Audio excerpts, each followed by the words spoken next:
সংসারের কাজ বাজ ছেড়ে রান্না ছেড়ে এখন আমি এইভাবে বসে থাকছি। সো হ্যালো এভরিওয়ান, আশা করছি আপনারা সকলেই ভালো আছেন এবং সুস্থ আছেন। আজ আমার আরও একটি নতুন ব্লগে আপনাদের সকলকে অনেক স্বাগত জানাই। আজকে দুপুরবেলা খাওয়া হচ্ছে পান্তা। দুপুরবেলা আজকে রান্না হয়নি, রাত্রেবেলা অনেকটা ভাত ছিল, ভাতে জল ঢেলে দিয়েছিলাম, সেই ভাত এখন দুপুরবেলা খাওয়া হচ্ছে। ভেবেছিলাম সকালবেলা আলু ভাজা করবো, আর হয়ে ওঠেনি। তোমার শরীরটা খারাপ ছিল, ওই জন্য আর আমি কিছু বলেও নি তোমাকে।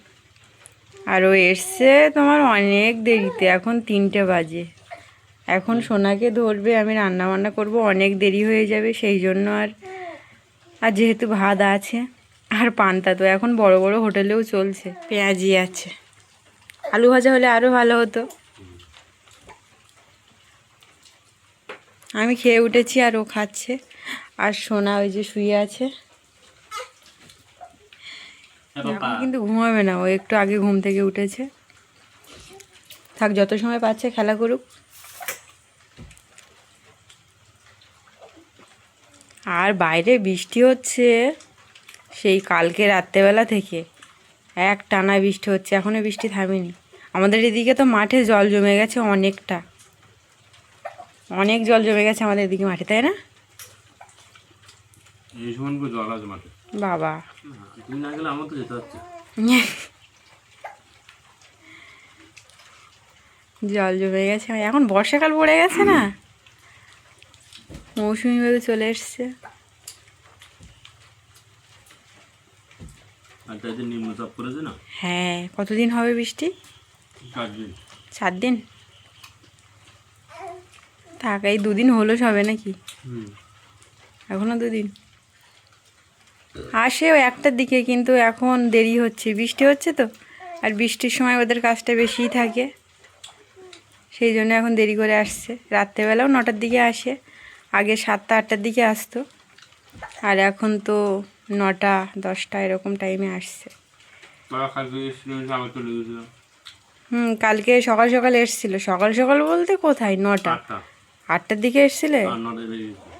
ওই আবার এসছে 10টার দিকে। খেয়ে দিয়ে আবার এক্ষুনি বেরিয়ে যাবে।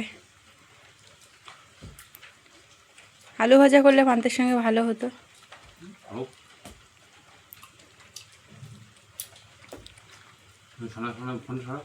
কেন বাড়ি মারছে? বাড়ি মাছ হাতে লাগে, ওর হাতে লাগে, ফোনে কিচ্ছু হবে না। হে পাপা,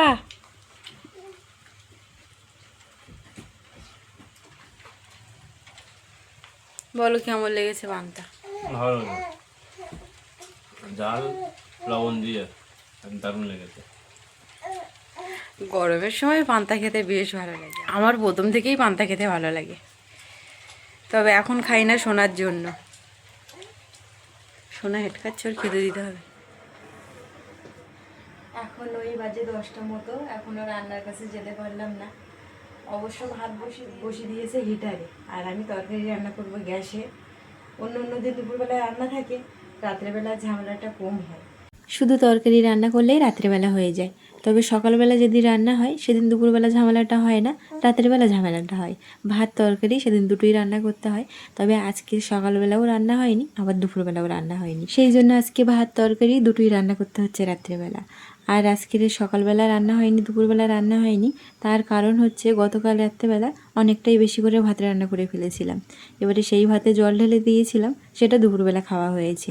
আর মনটাও খুব একটা ভালো না, কারণ বাড়ির দিকে দাদু মারা গেছে, আমাদের সবাইকে ছেড়ে না ফেরার দেশে চলে গেছে। এখনও তেমন বয়স হয়নি, তবে একটু কাজের ভাগটা বেশি ছিল, সেই জন্য হয়তো।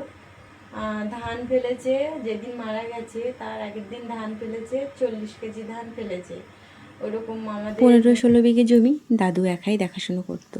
যেদিন ধান ফেলেছে সেই দিন রাত্রেবেলা একটু শরীর খারাপ ছিল, তবে ডাক্তার দেখেছিল বাড়িতে, ডাক্তার এসে দেখে তেমন কিছু বলেনি, আর ওষুধ দিয়েছিল, ইঞ্জেকশন দিয়েছিল, বলল ভালো হয়ে যাবে, ভয়ের কিছু নেই। দাদু সুস্থ হয়েও গেছিল, তবে সকালবেলা হঠাৎ করে মারা গেল। কোনো অসুস্থ না, পুরো ভালো মানুষ একদম। মা গেছিলো বাড়ি, দরকার ছিল, ওই যে ধান রোয়ার জন্য বাড়ি গেছিলো, ধান চাষ হচ্ছিল, তবে যে পরিস্থিতি কি হয় এখন জানি না।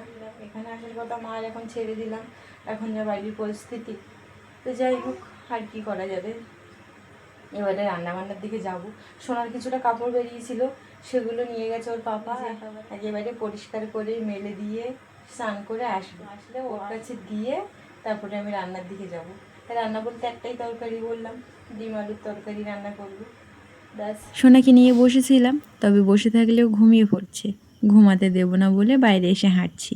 এখন ঘুমালে রাতের বেলা খুব ঝামেলা করবে, ঝামেলা বলতে জেগে থাকবে, রাতের বেলা আর ঘুমাবে। বাইরে নিয়ে এসে হাঁটলে ও চারিদিকে দেখে, এটা ওটা জিনিসপত্র দেখে, তখন আর ঘুমায়। আর ওর বাবান সোনার যে কাপড় ছিল সেগুলো পরিষ্কার করে নিজে পরিষ্কার হয়ে আমাকে এসে বলছে একটু মুড়ি মাখো, রান্না করতে যাওয়া সন্ধ্যাবেলা একটু টিফিন হয়ে যাক। আর এমনিতেও খিদে পাচ্ছে, তো সেই জন্য এই যে মুড়ি নিয়ে বসেছি। মাঝে মাঝেই সন্ধ্যাবেলা মুড়ি মাখা হয়, তবে এখন 10টা বাজে, এখন যদি মুড়ি মাখা খাওয়া হয় তবে রাতের ভাত খাওয়া হবে কখন? এমনিতেও রান্না করতে খুব একটা দেরি হবে না, ভাত হিটারে বসানো হয়েছে আর তরকারি গ্যাসে রান্না করব, তাড়াতাড়ি হয়ে যাবে।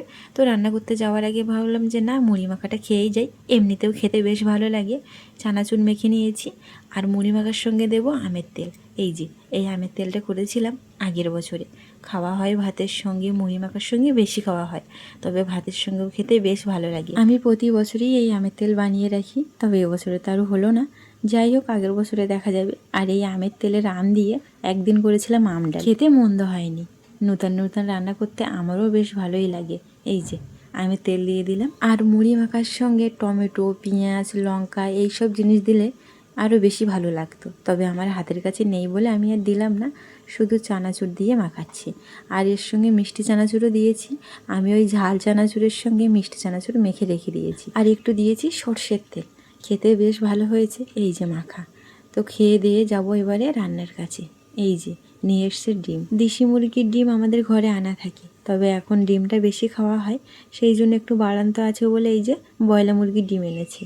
এই যে আলু কেটে নিয়েছি, তার সঙ্গে আছে লঙ্কা, আলু দিয়ে ডিমের ঝোল হবে, আর এই ঝোলটা হবে একদম অন্যরকম। কড়াইতে দিয়ে দিলাম তেল, আর এদিকে একটা বাটিতে নিয়ে নিলাম ডিম, লবণ দিয়ে ভালোভাবে ডিমটাকে ফাটিয়ে নিলাম। এখানে পেঁয়াজ দেওয়া যেত, তবে আমি দিইনি। তেল গরম হয়ে গেলে ডিম দিয়ে দিলাম আর একটু ভালোভাবে ভেজে নিয়েছি। ডিম আস্তে আস্তে সেদ্ধ করে রান্না করলে ভালো লাগে খেতে, তবে ওই ঝোলটা ডিমের ভেতরে কিছু যায় না, আর ওই রান্নাটা করতে গেলে দেরিও হতো, সেই জন্য ডিমের অমলেট করে ঝোলে রান্না করব। আর এই ঝোলটা খেতে বেশ ভালো লাগে। ডিমের অমলেটের ঝোলে ডিমের একটা স্বাদ পাওয়া যায়, আবার ডিমের অমলেট খেতেও বেশ ভালো লাগে। এই যে আলু একটু ডুমু করে কেটে নিয়েছি, কড়াইতে তেল ছিল, সেই কড়াইতে দিয়ে দিলাম আলু আর লঙ্কাগুলো আমি কেটে দিইনি, কাটতে গেলে হাত জ্বালা করে, সেই জন্য আস্তে আস্তে দিয়ে দিয়েছি। আর দিয়েছি লবণ আর হলুদ, একটু তেলটা বেশিই দিয়েছি, যেহেতু মশলা এই তেলেই কষাবো, আর এর সঙ্গে আলুটাও একেবারে কষিয়ে নেব। আর পেঁয়াজ, রসুন, আদা দেওয়া যায়, তবে আমি দিইনি। আমি দিয়েছি মশলায় জিরের গুঁড়ো আর দিয়েছি গরম মশলার গুঁড়ো। ব্যাস, আলুটা একটু সেদ্ধ হয়ে গেলে ঝোলে দিয়ে দিলাম অমলেট, দেওয়ার পরে এই যে ঢাকা দিয়ে দিলাম, মশলা দিয়ে ঢাকা দিয়েছিলাম, দেওয়ার পরে এই যে বেশ ভালো হয়েছিল, তবে কালার হয়নি, কারণ কাঁচা লঙ্কা দিয়েছিলাম। আমি যদি গুঁড়ো লঙ্কা দিতাম তবে কালারটা বেশ ভালো আসতো। তারপরে চলে এলাম খেতে। এখন ওই টাইম হচ্ছে 11টা বাজে, ওই 12টা মতো বাজতে যায়। এই যে আজকের রান্না হয়েছে ডিমের অমলেট, আর তার সঙ্গে আছে ডিমের ঝোল, তবে অমলেট খেতে বেশ ভালো লাগে। আর হ্যাঁ, একটা লেবু আছে, আর এই লেবুটা এনেছিলাম অনেক দিন হয়ে গেছে, ফ্রিজে ছিল, এখন আর সেই স্বাদটা নেই। এটা হচ্ছে গন্ধরাজ লেবু।